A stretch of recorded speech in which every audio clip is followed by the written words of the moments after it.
जुर्म की कुछ कहानियां ऐसी होती हैं जो बिल्कुल फिल्मी लगती हैं। मुजरम जिस तरह जुर्म करता है इसके बारे में ऐसा लगता ही नहीं कि कोई मुजरम इतना शातिर भी हो सकता है। जुर्म करने के इस दुनिया में कई ऐसे तरीके पाए जाते हैं जिनके बारे में आम इंसान का जहन तस्लीम ही नहीं कर पाता कि ऐसा भी हो सकता है। ऐसा ही मामला हुआ नील चौहान के साथ। नील चौहान का ताल्लुक तो हिंदुस्तान से था मगर वो बरतानिया में रहता था। नील चौहान की बरतानिया में फलों की तरसील की एक कंपनी थी जिसका नाम था सीबा फ्रेट। नील अपने मुलाजमों के साथ बहुत अच्छा सलूक करता और बहुत रहमदिल इंसान था। Neil's way of running the company was a relaxed, sort of like happy-go-lucky attitude. We all mucked in. Whenever it was busy, he'd get pizzas, get drinks. Everyone is sort of like one big happy family. मगर इस freight company का मालिक होना और इतना नरमदिल होना ही नील चौहान के लिए मोहलिक साबित हुआ। इसकी नरमदिली की वजह से इसके साथ वो हादसा हुआ जिसका आम इंसान सोच भी नहीं सकता। बरतानिया ही में रहते हुए नील चौहान ने नैन्सी नाम की लड़की से शादी की। नैन्सी पंजाब की रहने वाली थी। शादी के बाद नैन्सी अपने शौहर नील चौहान और 2 छोटे बच्चों के साथ लंदन में रह रही थी। नैन्सी का दूसरा बेटा सिर्फ 2 महीने का था, इसलिए अपनी बेटी की मदद के लिए नैन्सी की मां चरणजीत कौर भी लंदन ही में रह रही थी। जिंदगी बहुत अच्छी गुजर रही थी कि एक दिन नैन्सी के लिए यह परेशानी पैदा हो गई कि नील चौहान दफ्तर से घर नहीं पहुंचा। यह दिन था 13 फरवरी 2003 का। नैन्सी ने चौहान को फोन किया मगर उसका नंबर बंद था। फिर उसने ऑफिस में फोन किया तो उसे बताया गया कि नील चौहान किसी मीटिंग के सिलसिले में स्टोनहेंज गया है। नैन्सी के लिए परेशानी यह थी कि नील कभी उसे बताए बगैर इस तरह से कहीं नहीं गया। उसे कम से कम एक कॉल तो करनी चाहिए थी और अगर कॉल करने का वक्त नहीं था एक मैसेज ही कर देता। वक्त गुजरता जा रहा था और नैन्सी की परेशानी बढ़ती चली जा रही थी कि अचानक उसे नील चौहान का वॉइस मैसेज मिलता है। इसमें नील चौहान नैन्सी को कहता है कि वो एक मीटिंग के सिलसिले में नीदरलैंड जा रहा है, वो बहुत जल्द इनके पास वापस आ जाएगा। ये वॉइस नोट सुनकर नैन्सी की परेशानी खत्म हो जानी चाहिए थी मगर परेशानी और बढ़ गई क्योंकि 2 सवाल ऐसे थे जिनका जवाब नैन्सी के पास नहीं था। अपनी शादी से लेकर आज दिन तक नील चौहान ने जब भी फोन पर बात की नैन्सी के साथ वो पंजाबी में बात करता था जबकि ये वॉइस नोट अंग्रेजी में था। दूसरा सवाल यह था कि नील चौहान ने परमानेंट रेजिडेंस के लिए अप्लाई कर रखा था और इसका पासपोर्ट बरतानवी हुकूमत के पास था, तो फिर वो नीदरलैंड किस तरह जा सकता था। नील चौहान तो वापस नहीं आया मगर उससे अगले ही दिन नील चौहान के ऑफिस में एक शख्स आता है और उसके साथ एक औरत भी। इनके पास नील चौहान की कंपनी ट्रांसफर के कागजात थे। नील ने एक लेटर ऑफ अथॉरिटी लिखा कि वो लंदन से हमेशा हमेशा के लिए जा रहा है। नील ने अपनी कंपनी इस शख्स को बेच दी है। इस तरह इस कंपनी का नया मालिक बनता है केनेथ रीगन और इसकी मैनेजिंग डायरेक्टर बनती बेलिंडा ब्रायन। कंपनी के कुछ लोगों के लिए यह बात बहुत हैरानकुन थी। I came in on shift on Monday.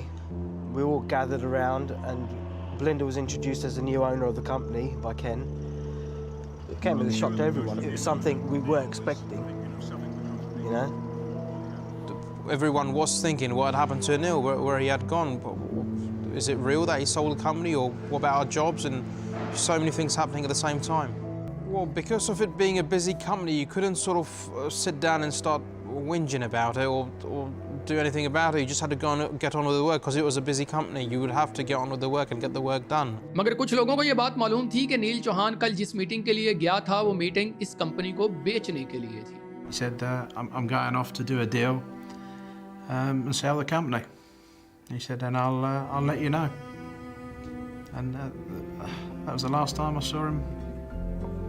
कुछ लोगों ने नील चौहान के घर राब्ता किया तो पता चला कि घर में नील चौहान तो दूर की बात उसकी फैमिली में से कोई भी मौजूद नहीं।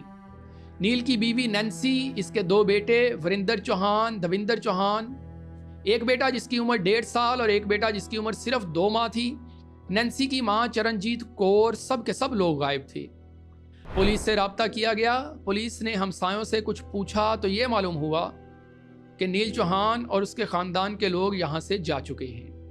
पुलिस ने नील चौहान के कुछ रिश्तेदार जो लंदन ही में रहते थे इनसे राब्ता किया तो मालूम हुआ कि इन्हें नील चौहान का खत मिला है जिस पर नील के दस्तखत हैं। खत में लिखा है कि वो बरतानिया से उकता गया था, वो वापस हिंदुस्तान जा रहा है, हिंदुस्तान जाकर वो सुकून की जिंदगी जीना चाहता है।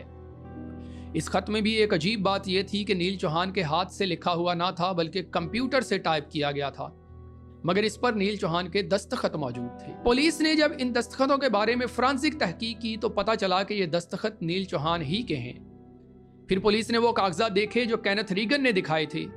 पूरी तफ्तीश के बाद यह साबित हो गया कि वो कागजात भी असली हैं और इन पर दस्तखत भी असली हैं। अब पुलिस के लिए यह मामला बस इतना ही था कि नील किसी न किसी तरह लंदन से जा चुका है। सवाल यह पैदा होता है, क्या नील चौहान हकीकत में एक ही दिन में इतनी बड़ी कंपनी बेचकर बर्तानिया छोड़कर जा चुका था, या असल बात कुछ और थी? महीना गुजरने वाला था और नील चौहान के बारे में किसी को कोई खबर नहीं थी। ये केस शायद इसी तरह क्लोज हो जाता, मगर कुदरत को कुछ और ही मंजूर था। नील चौहान की बीवी नैन्सी का एक भाई भी था। इसका नाम ओंकार वर्मा था और वो न्यूजीलैंड में रहता था। पेशे के एतबार से वो सहाफी था। उसने मार्च में सोचा कि वो अपनी बहन को मिलने जाएगा। वो 9 साल बाद पहली बार अपनी बहन और उसके बच्चों को मिलने इंग्लैंड जा रहा था। I was very excited because I was going to see Nancy after 9 years and it was like a family reunion after a long time. ओंकार वर्मा की अपनी बहन से अक्सर बात होती थी, मगर 15 फरवरी के बाद इनका कोई राब्ता ना था। ओंकार ने कई बार राब्ता किया, मगर नैन्सी, इसकी माँ और नील चौहान के नंबर बंद थे। अब ओंकार वर्मा इंग्लैंड आ रहा था। इंग्लैंड पहुंचकर वो पुलिस के पास गया तो पुलिस ने बताया कि तफ्तीश से बज़ाहिर यही लगता है कि नील चौहान और इसका खानदान किसी तरह हिंदुस्तान चले गए हैं। मगर ओंकार वर्मा ने यह कहा कि यह किसी तरह भी मुमकिन नहीं कि वो हिंदुस्तान चले गए हों। वो पुलिस को लेकर नील चौहान के घर पहुंचा। अंदर दाखिल हुए तो पुलिस की सारी बातें गलत साबित हो गई। घर के कमरों में रोजमर्रा की जिंदगी का सामान वैसे ही पड़ा था जैसे इस्तेमाल होता है। एक मेज पर कुछ खाना भी पड़ा हुआ था। एक बिस्तर पर बच्चों के कपड़े भी पड़े हुए थे। अगर नील चौहान और उनकी फैमिली अपनी मर्जी से हमेशा के लिए मुल्क छोड़कर चले गए थे तो इस तरह रोजमर्रा का इस्तेमाल का सामान यहाँ क्यों मौजूद था? ये तो ऐसा लग रहा था कि इन्हें बिल्कुल अचानक घर छोड़कर जाना पड़ा। फिर ओंकार वर्मा ने देखा कि इसकी माँ का गुरु ग्रंथ साहब भी मेज पर मौजूद था। ओंकार ने कहा कि यह मुमकिन ही नहीं कि इसकी माँ गुरु ग्रंथ साहब छोड़कर कहीं चली जाए। My mom's prayer book was there inside the house. That was something strange because my mom used to carry it with her all the time. Police के लिए कई सवाल पैदा हो चुके थे। क्या नील चौहान सच में इंग्लिस्तान छोड़कर जा चुका था? क्या नील चौहान के खानदान को अगवा कर लिया गया था और उसे कहीं बेच दिया गया था? या किसी खौफ या धमकियों की वजह से ये लोग अचानक घर छोड़कर कहीं रूपोश हो गए? या फिर इस खानदान को किसी ने कत्ल कर दिया था? पुलिस को देखना था कि इंक्वायरी का आगाज कहां से करे। पुलिस ने आखिरकार यह फैसला किया कि वो इस शख्स से तफ्तीश का आगाज करेगी जिससे नील चौहान आखिरी बार मिला था, और उस शख्स का नाम था केनेथ रीगन। केनेथ रीगन को जब तफ्तीश के लिए बुलाया तो उसने भी कहानी सुनाई कि नील चौहान का कारोबार अच्छा नहीं चल रहा था और उसे अपनी कंपनी बेचनी पड़ी। जिस किस्म के नील चौहान के कारोबारी हालात थे, इसके लिए कोई चारा ना था कि वो अपनी कंपनी बेचे और रूपोश हो जाए। Mr. Regan told us that Mr. Chohan was trying to sell his business, and he was very much trying to steer it down the lines of that Mr. Chohan was an unsavoury businessman who had got himself into deep water financially, and that had no other choice really but to disappear. Police को इस कहानी पर यकीन नहीं आया। अगरचे चौहान ने खुद कहीं रूपोश होने का फैसला किया था तो उसके घर की हालत ऐसी क्यों थी? पुलिस ने नील चौहान और केनेथ रीगन की 13 फरवरी की मोबाइल लोकेशन ट्रेस की और देखा कि दोनों के मोबाइल 13 फरवरी को एक ही जगह मौजूद थे। चौहान का फोन पहले हेंसलो में नजर आया, इसके बाद वो स्टोन हेंज के इलाके तक गया। इसके बाद रीगन के फोन से चौहान के फोन पर राब्ता किया गया। फिर दोनों फोन एक्सेस्टर के मुकाम पर मिले। यहाँ इन दोनों की मीटिंग हुई। पुलिस ने जब रीगन से इसके बारे में पूछा तो उसने बताया कि यह तो बिल्कुल जाहिर सी बात है कि चौहान उससे कंपनी बेचने के हवाले से मिला था और मीटिंग कई घंटे तवील थी। मगर पुलिस का शक केनेथ पर अभी भी कायम था कि एक ही दिन में कंपनी बेचने के सारे मामला किस तरह तय हो सकते हैं और इसके फौरन बाद चौहान का पूरा खानदान कैसे गायब हो सकता है। पुलिस ने फिर बेलिंडा ब्रेवन से मिलने का सोचा, जो इस वक्त सीबा फ्रेट की डायरेक्टर मैनेजर थी। मगर यह खबर केनेथ रीगन को मिल गई कि पुलिस बेलिंडा से मिलना चाहती है। रीगन ने बेलिंडा को कॉल करके कहा कि वो पुलिस से मिलने से इनकार कर दे। When Regan found out that the police were coming to my house, he was furious. And he said to me, you know, you mustn't allow the police to come to your house. They'll just cause you aggravation. You know, once they get a foot in your house, you mustn't let them come to your house. I want you to phone them back and go and meet them somewhere else. And I thought, well, why would I want to do that? तो क्या Regan ही नील चौहान को गायब या कत्ल करने वाला था या फिर इसके पीछे कोई और था? इसके बाद केनेथ के एक दोस्त विलियम हॉन्सी ने पुलिस को कॉल की और बताया कि नील चौहान के बारे में अहम खबर मिली है कि वो बर्तानिया ही में मौजूद है। पीर वाले दिन नील चौहान और केनेथ रीगन की मुलाकात होने वाली है। इन दोनों की मुलाकात वेल्स में न्यूपोर्ट में होगी। विलियम हॉन्सी ने कहा कि वो पुलिस की मदद कर रहे हैं ताकि पुलिस नील चौहान को पकड़ ले। पुलिस ने फिलहाल बेलिंडा से मिलने का इरादा खत्म कर दिया। And then what happened was I got a phone call from DRL saying, listen, thank you very much, Belinda, but we won't be coming to see you today. We have other information, and in fact, we probably won't need to come and see you at all. फिर Regan ने Belinda को call करके बताया कि police के पास मालूमात हैं और वो अनिल चौहान को गिरफ्तार कर लेगी। Regan then rang me up, obviously to check, to make sure that the police had cancelled their meeting, and he seemed to know that they had, and I said, yes, they're not coming. He said, yes, I know, they're going to go to Wales and arrest Neil Chohan. नील चौहान और Kenneth Regan की मुलाकात पीर को होनी थी, जबकि इसी हफ्ते की दोपहर केनेथ रीगन, इसके दोस्त विलियम हॉन्सी और पीटर रीस बेलिंडा के घर गए। रीगन ने बेलिंडा को कहा कि वो इसके अस्तबल को अपग्रेड करना चाहता है। फिर उसने खोदने वाली क्रेन मंगवाई और बेलिंडा के अस्तबल को खोदना शुरू कर दिया। ये वीकेंड था, बेलिंडा बच्चों को लेकर शहर चली गई। Regan said, I'm going to do the lane by your stables, which actually did need gravelling, and that would have been a great place for the gravel. So I thought, well, okay. So when a digger arrived, I wasn't, it didn't surprise me, because I thought, oh, they're going to come and grade the lane. And it was a Saturday, and I took the kids into town, and I let them get on with it. पीर वाले दिन police और उसके जासूस इस मुकाम पर मौजूद थे जहां नील और रीगन की मुलाकात होनी थी। पुलिस ने देखा कि रीगन वहां पर आया, उसने कुछ इंतजार किया, मगर नील चौहान नहीं आया और रीगन वहां से चला गया। रीगन ने बाद में पुलिस को बताया कि उसे एक नामालूम शख्स ने कॉल करके कहा कि चूंकि पुलिस को रीगन और चौहान के मिलने की खबर हो चुकी है, इसलिए नील चौहान अब मुलाकात नहीं करेगा और अब वो मजीद रीगन के साथ कोई मुलाकात नहीं करेगा। पुलिस ने जब फोन कॉल वाला नंबर ट्रेस किया तो ये गैर रजिस्टर्ड नंबर था। पुलिस एक बार फिर नाकाम हो चुकी थी। मगर सवाल यह था, क्या सच में नील चौहान की अपनी ही कोई चाल थी या मामला असल में कुछ और था? पुलिस ने एक बार फिर सोचा कि अब चूंकि नील चौहान हाथ नहीं आया तो उन्हें बेलिंडा से मिलना चाहिए। पुलिस ने बेलिंडा को मिलने के लिए पुलिस ऑफिस बुलाया। जब रीगन को खबर मिली तो उसने बेलिंडा को कहा कि अगर पुलिस पूछे रीगन ने तुम्हारे फार्म पर क्या काम किया है तो पुलिस को बताना कि मैंने निकासी आब के निज़ाम को ठीक किया है। यह बात बेलिंडा को अजीब लगी, मगर उसे पुलिस को यही बताना था। DRL said to me, I want to have a full and frank discussion with you. And as I was leaving, Regan said to me, listen, Belinda, if the police ask you what I was doing on your land, he said, just tell them that I was helping you with your water system. I thought that was very odd. I mean, he'd said he'd look at it, but no work had been done on it. And I just thought it was odd. Police ने inquiry की तो Belinda ने police को यह बता दिया कि Regan ने उसे कहा कि पुलिस को मैं बताऊं कि मैं उसके फार्म के पानी का निजाम ठीक कर रहा था। And he said, is there anything else that you think is odd? And I said, well, when I was leaving today, Regan asked me not, it said that if you were to ask what he was doing on my land, I was to say that he'd been working on my water system. And they said, well, what was he doing? And I said, he dug a drainage ditch. And the two of them looked at each other and said, he did what? ये बात police के लिए बहुत चौंका देने वाली थी। बहुत जल्द कुछ फैसले किए गए और फौरन पुलिस बेलिंडा के फार्म पर पहुंच गई। वहां उन्होंने बेलिंडा के फार्म पर बहुत बारीक बीनी और एहतियात से खुदाई शुरू कर दी। पुलिस को लगता था कि शायद नील चौहान और उसके खानदान को कत्ल करके इनकी लाशें इस फार्म पर दबाई गई हैं। पुलिस 5 दिन तक लान की खुदाई करके लाशें या लाशों के आसार तलाश करती रही, मगर वहां से कुछ ना मिला। पुलिस एक बार फिर नाकाम हो चुकी थी। क्या वो केनेथ रीगन पर बेबुनियाद शक कर रहे थे? क्या पुलिस को किसी और जाविये से इस केस को हल करना चाहिए था, मगर वो जाविया इनकी नजर में था? क्या वाकई केनेथ रीगन मुजरम था या कोई और इस जुर्म में शरीक था? क्या नील चौहान सच में कत्ल हो चुका था या फिर कहानी कुछ और थी? इसका जवाब पुलिस को मिला अप्रैल 2003 में, जब उन्हें इस केस पर सर खपाते हुए 2 माह हो चुके थे। हुआ कुछ यूं कि अप्रैल की एक दोपहर डेव और उसके बेटे ने समंदर में कश्ती रानी करने का मंसूबा बनाया। इन्हें लगा कि मौसम अच्छा है तो आज वो गहरे समंदर में जाएंगे, मगर जब वो समंदर में कुछ आगे बढ़े तो इन्हें चौंका देने वाली चीज दिखाई दी, और ये चीज थी एक इंसानी लाश। फौरन 999 पर इतला दी गई। डेव ने फैसला किया कि जब तक रेस्क्यू टीम नहीं पहुंचती तब तक वो इस लाश के साथ साथ ही तैरेगा ताकि ये नजरों से ओझल ना हो जाए।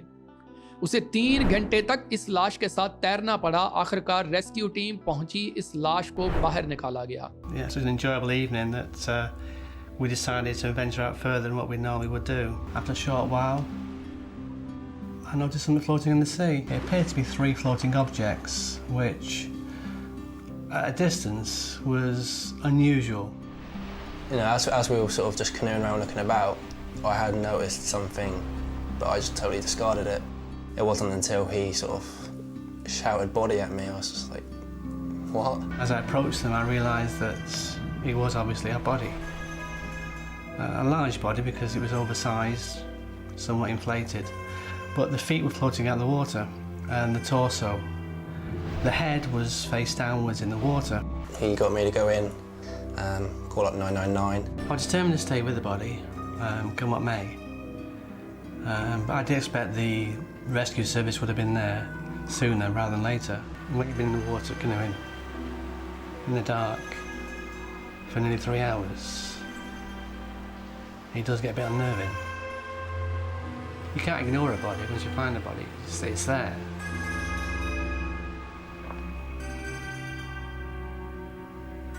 No, I guess I think I can still see that body floating. और जब इस लाश के मुताल्लिक तफ्तीश की गई तो चौंका देने वाला राज खुला कि ये लाश सीबा फ्रेट कंपनी के मालिक नील अमरजीत चौहान की थी। इसकी तस्दीक ओंकार वर्मा ने की कि नील चौहान की लाश यही है।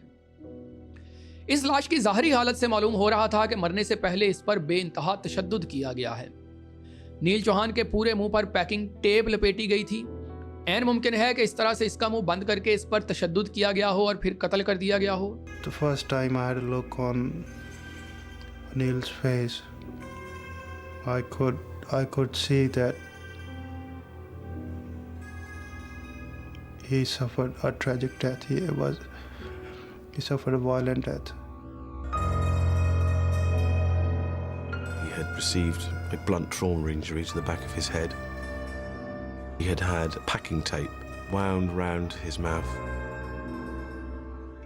But the main blow to the head, followed by subsequent suffocation, is the likely cause of death for Mr. Chohan. सवाल ये था कि ये आखिर किया किसने था, और दूसरा सवाल ये था कि नील चौहान के खानदान के बाकी अफराद कहाँ थे। पुलिस के पास तो सिर्फ एक ही मशकूक शख्स था और वो था केनेथ रीगन। नील चौहान का मुकम्मल लिबास इस गर्ज से उतार लिया गया कि शायद कोई सुराग मिल सके और इसकी लाश का पोस्टमार्टम किया गया, मगर पोस्टमार्टम से कातल का कोई सुराग ना मिल सका। मगर यह सुराग मिला उस खुदाई से जो पुलिस अभी तक कर रही थी। अगर ये पुलिस को इस फार्म से कोई लाश ना मिली थी, मगर इस मिट्टी का इतनी बारीक बीनी से जायजा लिया गया कि इसमें से कुछ ना कुछ जरूर हाथ लगा। और ये हाथ लगने वाली चीजें थी थोड़े से बाल, कपड़ों के टुकड़े, छोटे बच्चों के जेवर और बच्चों के कपड़ों पर लगने वाले पॉप्स। जेवर और कपड़े के टुकड़ों से तो कातल तक पहुंचना मुश्किल था, मगर बालों के बारे में तहकीक की तो पता चला कि ये नील चौहान के बाल थे। तो क्या नील चौहान को इस फार्म में दफन किया गया था? अगर उसे यहां दफन किया गया था तो कब दफन किया गया था? और उसके खानदान की बाकी लाशें कहां थीं? वो लाशें कहीं भी थीं, मगर यहां नहीं थी। The site of the dig obviously became extremely important, and we recovered some substantial evidence from that dig site, namely hairs from their burnt clothing, jewellery, which suggested that it had in fact been a burial site. Those hairs were subsequently identified as Mr. Chohan's. He had been murdered. At some stage he had been placed in the grave down in Devon, that he had been exhumed from that grave at a later date, put into a boat. The boat had gone out into the middle of the bay at Bournemouth and dumped it into the sea. अब ये बात सामने आ चुकी थी कि नील का कत्ल कर दिया गया और ये बात हर जगह फैल गई। Until his body was found, we all hoped that he would be back one day. Even if he had sold the company or not, he would still be back one day just to visit us or whatever. But when his body was found, you had just lost all hope, and that was it. It was the end of him. But then our concerns sort of, we knew what had happened to Neil, but then our concerns drifted towards Nancy and the kids and the mother. Police को लगता था कि नील के साथ इसके खानदान को भी कत्ल करके यहाँ दफन किया गया था। ये खानदान के कत्ल का केस था। ये केस पुलिस के लिए ए कैटेगरी का केस बन गया, जो कत्ल की तहकीकात के हवाले से सबसे बड़ा केस समझा जाता है।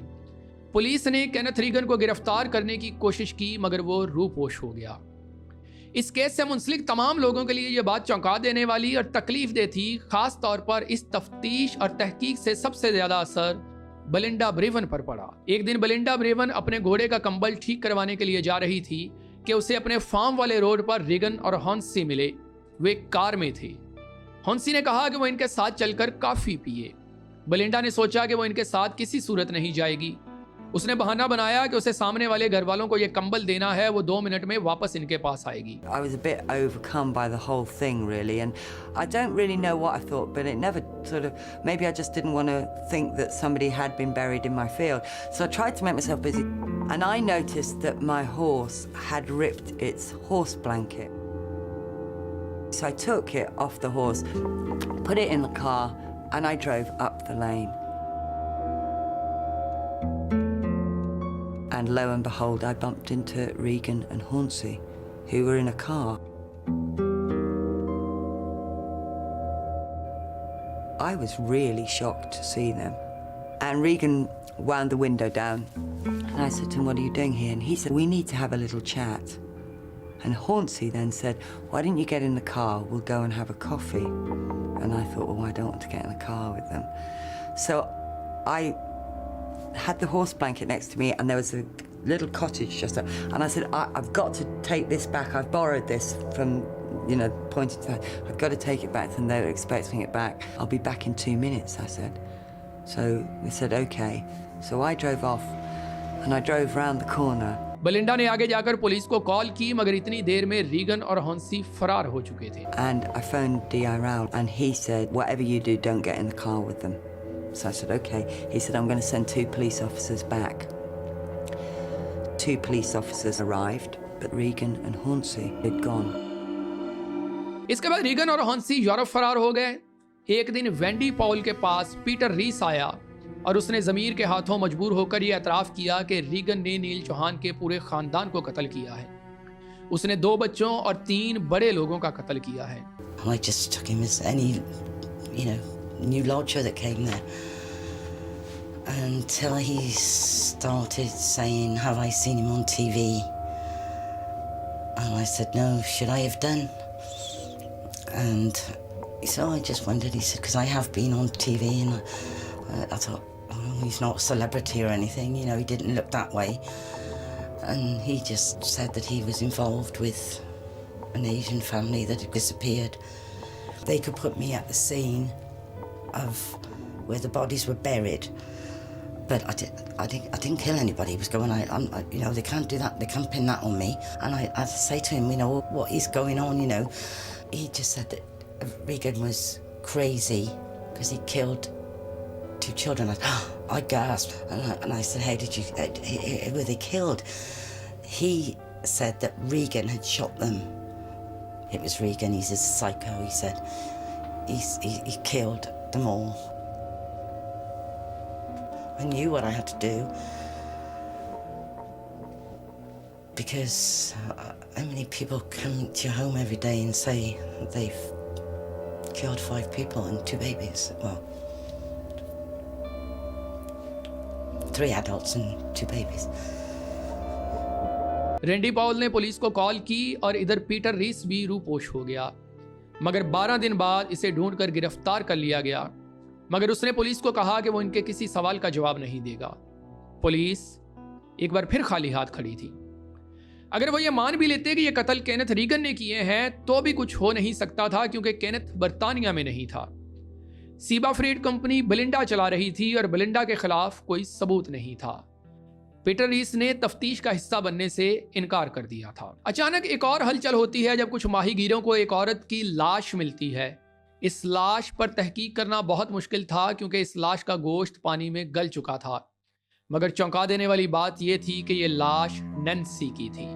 I was told that Nancy's body was decomposed, but I insisted on seeing the body, because for me it was not a skeleton. For me it was my baby sister. For me she was still alive, and I was talking to her. And that was it. A tearful goodbye, that's what I said. I felt sorry that I couldn't save her. I did say that, Nancy, I tried my best, but I couldn't save you. आखिरकार Kenneth Regan को police ने Belgium में गिरफ्तार कर लिया और William हॉन्सी इसके 1.5 माह बाद गिरफ्तार हो गया। अब तीनों बुनियादी मुलजिम पुलिस की गिरफ्तारी में थे, मगर उन्होंने किसी भी सवाल का जवाब देने से इनकार कर दिया। अभी तक नील चौहान के 2 बच्चों और नैन्सी की मां चरणजीत कौर के बारे में कुछ पता न था, और फिर इसके 2 हफ्तों बाद चरणजीत कौर की लाश भी एक साहल से मिल गई। केनेथ रीगन, विलियम हॉन्सी और पीटर रीस सिर्फ शक की बिना पर गिरफ्तार थे। इनके खिलाफ कोई सबूत नहीं था, ना ही कोई गवाह। इन पर फर्द जुर्म आयद नहीं की जा सकती थी। इन पर जुर्म साबित करने के लिए ठोस सबूत की जरूरत थी, जो पुलिस के पास नहीं था। पुलिस ने केनेथ रीगन, विलियम हॉन्सी और पीटर रीस के फोन का फोरेंसिक ऑडिट करवाया तो बहुत कुछ सामने आया, मगर वो भी इन्हें मुजरम साबित करने के लिए काफी नहीं था।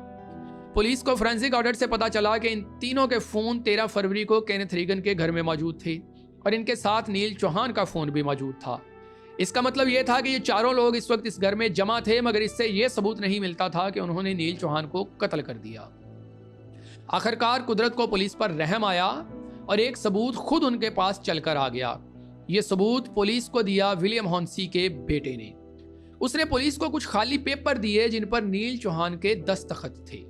Mr. Hornsey's son approached police and produced to us a Lexmark colour printer and also this grey suitcase which contained a number of pieces of A4 paper with Mr. Chohan's signature on. Police ने इन कागजात को देखकर यह अंदाजा लगाया कि इन तीनों ने नील चौहान को इस घर में कैद किया, इस पर तशद्दुद करके इससे खाली कागजात पर दस्तखत करवा लिए और इसी तरह कंपनी बेचने के कागजात पर भी दस्तखत करवा लिए और फिर उसे कत्ल कर दिया। इन्हीं कागजात पर उन्होंने रिश्तेदारों को खत लिखवाए और बाकी कागजात संभाल लिए कि मुस्तकबिल में किसी भी वक्त काम आ सकेंगे। मगर इन कागजात से भी ये बात साबित नहीं होती थी कि नील और उसके खानदान को केनेथ रीगन और उसके साथियों ने कत्ल किया है। पुलिस ने केनेथ रीगन के घर की मुकम्मल तलाशी ली कि शायद वहां से कुछ मिल सके, मगर यहां भी पुलिस को नाकामी हुई क्योंकि केनेथ रीगन ने अपने घर का मुकम्मल सामान तब्दील कर दिया था। इसके कमरों के नए सोफे, नए कालीन थे। किसी किस्म का कोई सबूत वहां मौजूद नहीं था। अगर केनेथ ही असल मुजरिम था तो वो बहुत शातिर मुजरिम था कि उसने कोई सबूत ना छोड़ा था। पुलिस और फोरेंसिक टीम ने मिलकर हर तरह से ठोस सबूत ढूंढने की कोशिश की, मगर कोई ठोस सबूत ना मिल सका। आखिरकार एक ऐसा सबूत हाथ लगा जिसके बारे में कोई सोच भी नहीं सकता था। यह सबूत था नील चौहान की जुराबी। नील चौहान की जुराबों को जब फोरेंसिक मायने के लिए भेजा गया तो एक जुराब में एक सोसाइटी का खत निकला। वो खत 12 फरवरी 2003 को केनेथ रीगन को भेजा गया था।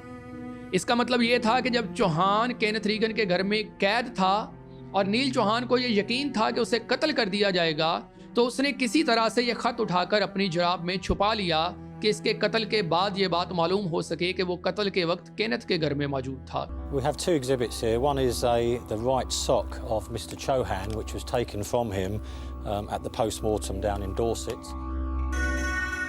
Most of the clothes were submitted immediately to the Forensic Science Service for examination, but socks normally is very little evidential value in socks, but for completeness we decided to send the remaining items of clothing to the scientists who had requested them. When the scientists unpackaged the sock and examined it, inside was found a folded piece of paper. As you can see, it's in a very delicate state. It has been dried, but it's obviously been in the seawater. I think the way it's been folded so many times has protected it. It's a letter from the Cheltenham and Gloucester Building Society, and it's addressed to Mr. Regan of number 3 Forge Close, and it's dated the 12th of February 2003. Which clearly meant it arrived the day we believe Mr. Chohan was being held captive at Forge Close. अब ये बात साबित हो चुकी थी कि नील चौहान और उसके खानदान के कातिल यही तीनों अफराद हैं, मगर सवाल ये था कि ये कत्ल क्यों किए गए। इस सवाल के जवाब के लिए केनेथ रीगन के मासी को देखना पड़ेगा। केनेथ रीगन मंशियात का बहुत बड़ा स्मगलर था। 1990 की दहाई में इसकी कई फ्रेट कंपनियां थीं। सामान की तरसील को जरिया बनाकर वो मंशियात की स्मगलिंग का काम किया करता था। लंदन के कई बड़े लोगों के साथ इसके ताल्लुकात थे। इसके दोस्त उसे मिस्टर कैश के नाम से जानते थे। वो बहुत शाहाना जिंदगी गुजारता था। इसी दौरान उसकी मुलाकात बेलिंडा ब्रेवन से हुई। He was a bit rough, I think. Not well educated, quite charming, dressed well, nice watch, spent a lot of money. He was kind of like a rich white boy. Kenneth Belinda को भी जराइम की दुनिया में लाना चाहता था। Belinda ने उसे छोड़ दिया और उसके बाद केनेथ गिरफ्तार हो गया। He used to phone me quite a lot and emails saying I haven't felt like this in 30 years. You're like a drug. I can't. I mean, just bizarre considering that he didn't really know me at all. And then one day, a friend of mine said to me, why on earth are you going out with someone like Regan? And I said to him, I'm not. And he said, well, he told me that you're his girlfriend. And I said, you've got to be kidding. And he said, no, I'm not. Which I found slightly worrying. And then literally, I think a few days later, he got arrested. Kenneth 17 जून 1998 को 25 kilogram heroine के साथ पकड़ा गया। उसे 18 साल कैद की सजा सुनाई गई। मगर केनेथ ने यहाँ एक खेल खेला। उसने पुलिस के सामने मनशियात के कारोबार से वाबस्ता लोगों की मालूमात देने की ऑफर की और बदले में अपनी सजा कम करने की शर्त रखी। केनेथ की मदद से एक बड़े मनशियात के कारोबारी शख्स को गिरफ्तार करवाया तो उसकी सजा में 3 साल की कमी कर दी गई। उसने 12 बड़े मुजरम गिरफ्तार करवाए तो उसकी सजा मुकम्मल तौर पर खत्म कर दी गई। यूं उसकी सजा 18 साल से कम होकर सिर्फ 4 साल रह गई थी। अदालत और पुलिस को यह लगा कि अब चूंकि वो मनशियात के मैदान में तमाम बड़े लोगों को अपने खिलाफ कर चुका है, इसलिए वो मजीद यह कारोबार नहीं कर सकेगा, इसलिए इसकी तरफ से कोई परेशानी नहीं थी। दूसरी तरफ रीगन ने यह फैसला किया कि वो फिर से किसी फ्रेड कंपनी के जरिए अपने कारोबार में वापस आएगा। जेल में इसकी मुलाकात नील चौहान से हुई थी। नील चौहान उन दिनों टैक्स चोरी के जुर्म में कुछ अरसा जेल में रहा था। केनेथ रीगन जेल से रिहा होने के बाद नील चौहान से मिला। उसने नील चौहान से दरख्वास्त की कि उसे अपनी कंपनी में मुलाजमत दे, वो आजकल बेकार है और भूखा मर रहा है। नील चौहान को इस पर रहम आ गया और उसने उसे ड्राइवर की नौकरी दे दी। यहां से नील की बदकिस्मती का आगाज होता है। नील ने चंद एक मरतबा इस बात का इजहार किया था कि इसकी बीवी नैन्सी चाहती है कि वो वापस हिंदुस्तान चले जाएं। केनेथ ने इसी बात को बुनियाद बनाया और नील चौहान को कहा कि इसके पास एक पार्टी है जो इसकी कंपनी खरीद सकती है। फिर उसने नील की इस पार्टी के साथ अपने घर पर मीटिंग तय की। उसने कहा कि 14 फरवरी से पहले वो पार्टी ये कंपनी खरीदना चाहती है। नील जब इसके घर गया तो वहां विलियम हॉन्सी, पीटर रीस पार्टी के तौर पर मौजूद थे। तीनों ने मिलकर नील पर तशद्दुद किया, इससे खाली कागजात पर दस्तखत करवाए। इससे पहले ही वो कंपनी को मुंतकिल करने के कागजात भी बनवा चुका था। इन कागजात पर नील चौहान के दस्तखत करवाए और नील को कत्ल कर दिया। अब केनेथ को यह खतरा था कि अगर वो इस कंपनी का सिर्फ इन कागजात की बुनियाद पर मालिक बनेगा तो नैन्सी इसके लिए मसाइल खड़े कर सकती है। उसने पीटर रीस को अपने घर पर छोड़ा और विलियम हॉन्सी को लेकर नील चौहान के घर गया। वहां उसने नैन्सी, इसकी मां चरणजीत कौर और उसके दोनों बच्चों को कत्ल कर दिया। यह सारा कुछ करने से पहले ही वो बेलिंडा ब्रेवन से राब्ता कर चुका था। बेलिंडा इस वक्त माली मुश्किलात का शिकार थी। उसने बेलिंडा को भारी तनख्वाह पर जॉब की ऑफर की। उसने कहा कि मैनेजिंग डायरेक्टर का काम करना है, इसकी तनख्वाह 54,000 पाउंड होगी। बेलिंडा ने कहा यह कम है तो केनेथ ने कहा कि वो 72,000 पाउंड अदा करेगा। इस पर बेलिंडा मान गई। इन सबको कत्ल करने के बाद केनेथ बेलिंडा को लेकर सीबा फ्रेट गया। कंपनी ट्रांसफर के कागजात दिखाए और बेलिंडा को कहा कि वो वहां पूरा दिन गुजारकर कंपनी के तमाम मामला समझ ले। इस दौरान वो खुद वापस आ गया और उसने खोदने वाली क्रेन मंगवाकर बेलिंडा के फार्म में उन 5 लाशों को दफन कर दिया। यहां भी उसने बहुत चालाकी का मुजाहिरा किया। यह सब करने से पहले कई दिन लगाकर उसने बेलिंडा का जहन बनाया कि इस फार्म को रहने के काबिल बनाने के लिए बहुत सारी तब्दीलियों की जरूरत है, ताकि जब वो यहाँ लाशों को दफनाए और फार्म की हालत बदली हो तो बेलिंडा को कोई शक ना हो। बहुत शातिर मुजरिम था जिसने हर जुर्म की कड़ी को बहुत चालाकी से बुना था। He used to moan about the mud a lot. The mud in the lane, you know, I couldn't live here, it's so disgusting. He wanted to cut down some of the trees and build a nice wall and electric gates. I mean, this was an old farmhouse, not a footballer's pad in Essex. He kept saying, I could make this place really, really nice for you. What you need is a drainage ditch. इसका खेल मुकम्मल हो चुका था। वो company का मालिक बन चुका था। रिश्तेदारों को खत लिखे जा चुके थे। नील चौहान हिंदुस्तान चला गया है। अब सब कुछ उसकी ख्वाहिश के मुताबिक था कि ऑनकार की आमद ने सारा मंसूबा खराब कर दिया। फिर जब पुलिस ने बेलिंडा को मिलना चाहा तो उसने लाशें वहां से निकाली और समंदर में फेंक दी और वो लाशें एक एक करके मिलती रहीं। इस पूरे केस में 4500 से जायद मुशाहिदे किए गए, कई लोकेशंस देखी गई, हजारों फोन कॉल्स का रिकॉर्ड देखा गया मुजरमों से कई तरह से तफ्तीश की गई। इसके बाद 9 महीने इसका मुकदमा चलाया गया। ज्यूरी ने आखिरकार ये फैसला किया कि केनेथ रीगन, विलियम हॉन्सी और पीटर रीस ही असल कातिल हैं। पीटर रीस को 23 साल कैद की सजा सुनाई गई, जबकि केनेथ रीगन और विलियम हॉन्सी को सर्द मिजाज कातिल करार दे दिया गया। इनकी सजा यह थी कि वो जब तक जिंदा रहेंगे, कैद में रहेंगे, वो कभी रिहा नहीं किए जाएंगे। यूं केनेथ रीगन के लालच की दास्तान अपने अंजाम को पहुंची। ओनकार वर्मा को नैन्सी के घर से एक वीडियो भी मिली जो कत्ल से सिर्फ 2 दिन पहले बनाई गई थी। ओनकार वर्मा के पास अब अपनी बहन की यादों में सिर्फ ये वीडियो ही मौजूद है। I still have nightmares about how the killers might have killed Nancy, or who was killed first. Was Nancy killed in front of my mom? Or my mom killed in front of Nancy?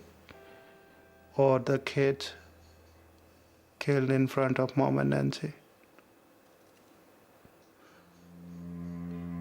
And it's just very hard, you know, and I don't think I'll ever be able to come to terms with it. When I found Nancy's video was filmed just 2 days before the disappearance. Hello, Nina, Nina, Nina, Nina, Nina. And I could see in the video the family celebrating life and the kids playing in the house. The eldest son, he took his first steps in the video, and my mom, she was very happy in the video. When I had a look at the video, I was very happy, you know, because I never actually saw Anil and Nancy living together. Do it properly, Gardner. Very nice.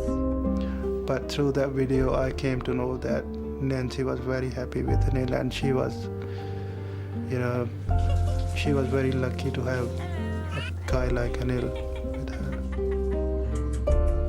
Every time I close my eyes, I can see Nancy smiling, and as if nothing has happened, she's still there and she's waiting for me to come over.